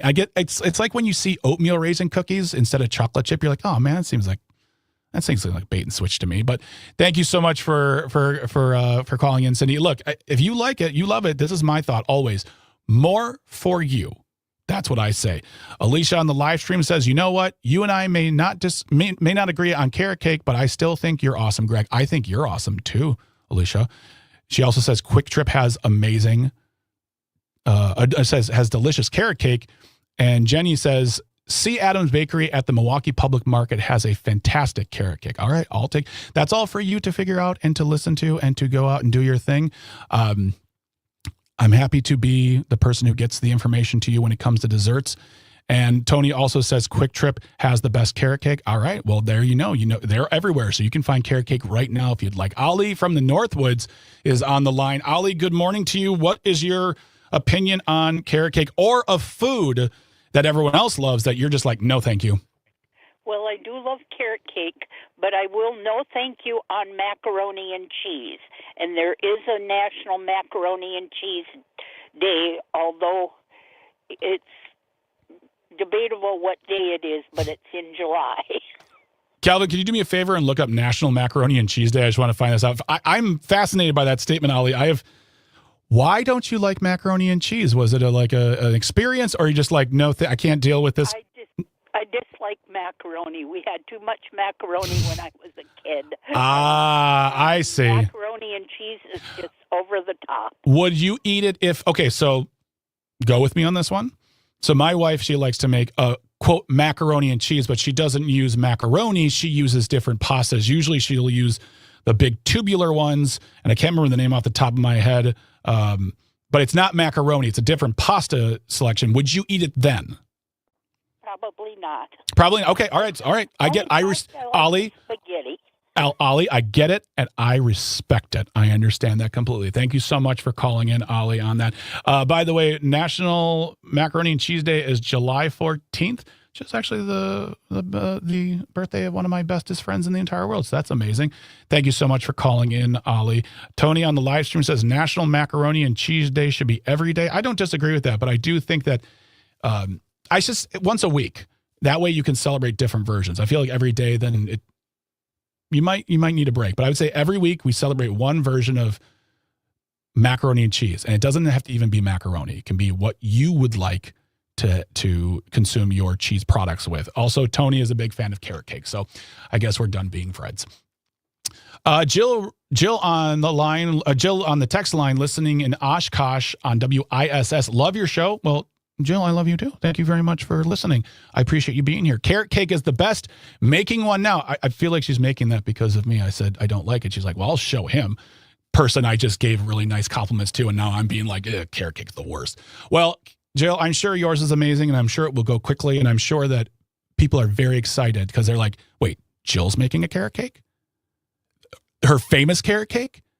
The best in the Fox Valley? Yes. So I wish you nothing but luck and good baking. Liz from Saukville listening on WAUK. I love carrot cake, the cream cheese. Okay, you don't love carrot cake. Here's the crux of the discussion for me, Calvin. You don't like carrot cake. You love cream cheese frosting, which is also fine. I would just eat salsa directly from the jar. I don't need chips. It's just a conduit to get the said topping to your face. You don't like carrot cake. You love the frosting. Calvin, I'm not wrong. I don't know if you're completely wrong, but I will say a chocolate cake or a yellow cake with no frosting is not going to be as good as with frosting either. Well, and that's what I'm saying is that I really feel like most cakes, if I just gave you a piece of cake, like I baked cake and nothing, I think you're less apt to eat it. Now, correct. So I don't think noting the cream cheese as a plus is really that big of a knock on carrot cake itself. But I think it's just a knock on cake in general. And that's fine. That's a bigger conversation we can have in the future. But I'm saying is that when people talk about how much they love this trash dessert, they're talking about the cream cheese frosting, which, yes, cream cheese frosting is amazing. Yeah. I just don't think you like the actual carrot cake portion. Roger in Stevens Point listening on the air saying, I don't consume carrot cake either. Thank you, Roger. I knew I had an ally in you. Sunday was dark chocolate day. My wife received a nice special dark chocolate bar. That's awesome. I grew to love dark chocolate. When I was a kid, I thought it was too bitter, and then my palate developed, and now I enjoy like a little bit here and there. Don't eat bars of it because, good Lord. But yeah, I love a piece of dark chocolate. That's super tasty. Delicious. Jenny on the live stream says, my least favorite thing to eat that everyone else loves is cake. Carrot cake, pineapple upside. I've never had pineapple upside down cake. And cheesecake are the only exceptions, and not even one of them is actual cake. All right. I've never had pineapple upside down cake, Jenny. I would try that because it always looks delicious because I love pineapple as well. Tony says, I take the frosting off my kids' birthday cakes. I like the actual cake. I do love cream cheese frosting. Okay. All right. It takes all types. I respect everyone's opinions. And Alicia makes the very, very bold claim. And it's true. Well, bread is also just the conduit that holds the inside of a sandwich. Agreed. Because it's not of good company and acceptable in polite conversation to just take a piece of ham and put a piece of cheese on top and shove it in your mouth, even though that's really what you're doing with a fancy little suit that is the bread. And Jenny gets the last comment is those three types of cakes get a pass because their consistency is not cake. If I wanted cake, go eat something else better like a brownie. All right, there you go. Boom, putting it down right there. Jenny on the live stream. Thank you everyone for reaching out. When we come back, a handy tip from Greg to a boxer out there who needs to learn about what to wear in the ring. Don't go anywhere. It's Civic Media Mid-Mornings. Stay tuned. Stay close. Can I have another piece of chocolate cake?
Welcome back to Civic Media Mid-Mornings here on the Civic Media Radio Network. My name is Greg Bach, your host, your buddy, your pal, your all-encompassing believer in your dessert choices. If you want to be part of the conversation, call 855-752-4842, 855-75-CIVIC. Leave a comment on that live stream. We are streaming on Facebook, YouTube, and the platform we still call Twitter. After us is going to be Tom Hartman from 11 to 2, and then John and Gordy in the afternoon from 2 till 5, and then Pete Schwaba with Nightlight until 5 until 8. So don't go anywhere. Lots of great stuff happening. If you want to catch up with shows, civicmedia.us/shows. Download the episodes you'd like, listen to them when you'd like, and you can also subscribe to us as a podcast. Go to wherever you pick up your podcast, subscribe, download new episodes, and then every single day, 2 new episodes come up into your device, and you are good to go. You can also leave us a 5-star review. Please do that. Please do that, because that helps with visibility when people are trying to discover new shows to listen to. And then if you think we deserve the 5-star review, that's great. If you think anything less, if you think we need work to improve, you can email me, greg.bach@civicmedia.us. But also today, I would ask you to do one thing for me, and that's to tell one person about us, whether it's our show or Civic Media on the whole. Just tell the people about the work we're doing throughout Wisconsin and into Michigan and Minnesota, just trying to have great conversations with people, because the more of us there are to talk, the better we can understand and we can move forward together to try to make things happen for us regular folks who pay our taxes and have just a regular job. So again, please tell everybody, tell anybody, tell one person today, just one person, and I'll be happy. And we will keep on keeping on. But we're not going anywhere. We'll be back tomorrow. Like I said, we'll be speaking to a writer who is going to be discussing articles on ICE, Minnesota, Minneapolis, what people are doing, what people can do in the situation. And then if all goes well, we'll be speaking with U.S. Senator Tammy Baldwin in the second hour about the DHS funding, the partial shutdown, and what she is doing to preserve and protect democracy here in America. But don't go anywhere. Lots of great stuff. Now it's time for a portion of the show we're calling a handy tip from Greg.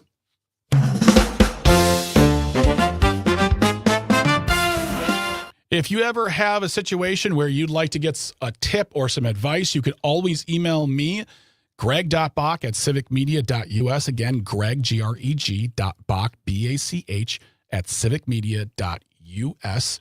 You can also send us thoughts on a guest, topics, news stories we may have missed, but we'd love to hear from you, greg.bach@civicmedia.us. Today's handy tip, if you're looking at me right now in the live stream, I'm not a sportsman. I'm not an athlete. But what I do know is about good choices. And American boxer Jarrell Miller, though he won his heavyweight boxing match this past weekend in New York at the famed Madison Square Garden, what he did lose was his hairpiece. He was wearing a toupee on his head, and due to a series of punches to the face, Mr. Miller lost his hairpiece. If you watch the video, you can see it coming off in real time when he faced his opponent, Kingsley eBay, I think it's eBay, this past weekend. He won the match, won the bout. That's great. Congratulations. Go see your doctor. I would just say this. Look, and this is for anybody who's going through hair journeys, whether it's you're struggling with hair loss, thinning, going gray, however that is for you, I understand you. And I think we live in a much more transformative and accepting time. So this is what I will say to Mr. Miller. When you go in the ring, completely shave your head bald. When you're outside the ring, wear the toupee. Get extensions. Do whatever you want. I mean, it can be a daily thing, a weekly thing, but I would say don't wear the toupee in a boxing ring. And now we know that whomever you got that from, they're not good under pressure. Don't take it swimming. We don't know. But what I do love about it is there was a fun attitude regarding it. He knew it was happening. He was trying to cover his head at first, but I think he just let it happen. They pulled it off, and then they put it on a chair in the outside the ring, as if to say it's the best seat in the house. I loved the attitude towards it. He didn't deny it. He accepted it, and then he had fun with it. But I would say this: you're a boxer. You're an athlete. You're probably very rich too. Play with the look, man. Wear a toupee if you'd like. I support that 1,000%. But then some days don't wear it. It's glued on. It's not surgically attached. Those are the new glue-on ones for people out there. Toupee technology has come a long way since the 80s and 70s when we saw guys on TV shows and movies like putting their hands on their heads when there was a high wind. It's really come along, but I support your hair journey no matter what it is. But I say vary it up, Mr. Miller. One day in the ring, totally bald. Mohawk, do what you like. But I say don't just go with the toupee. Go with all sorts of looks. That's my handy tip from Greg to you, Mr. Miller. And that goes out to anyone out there who is on a hair journey. I believe in you. I see you. You're beautiful regardless. But have fun, vary it up, and just live your life. That's what I say. That's a handy tip from Greg for you today.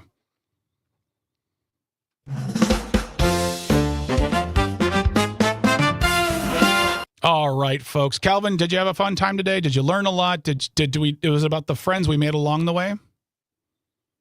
It's always about the journey instead of the destination, Greg. Exactly. And that journey will take us to our show tomorrow. As we said, we'll be talking to a writer discussing the topic of ICE in their neighborhood and what they can do and what they have done to help give advice to those facing this situation. We'll also be, at this point, it is on the schedule to talk to U.S. Senator Tammy Baldwin about the DHS funding aspect of the partial shutdown. But we want you to be part of that conversation, so stay around. Be here. We appreciate your time. I want to thank Tucker. I want to thank Calvin. I want to thank traffic. I want to thank engineering. Without that group of individuals, this show doesn't work. It's simply me talking to a microphone that does not operate. Alicia on the live stream, you're very sweet as well. Thank you very much. I appreciate you always and every day. I want to thank everyone who has reached out, texted, commented, live streamed, called, given their very sweet support. Without you, there is no us. Don't go anywhere. Still lots coming up after the 11 o'clock news. It's Tom Hartman, then a whole host of programming, and we'll see you back tomorrow, 9 a.m., mid-mornings on Civic Media. My name is Greg Bach. Stay tuned, stay informed, and stay close.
Hey, folks. Thank you so much for tuning into the live stream. We appreciate you as always. I just want to say thank you. You're all great. Talk to you tomorrow. And you're wonderful. Have a lovely day. Stay warm. Stay amazing. Talk to you soon.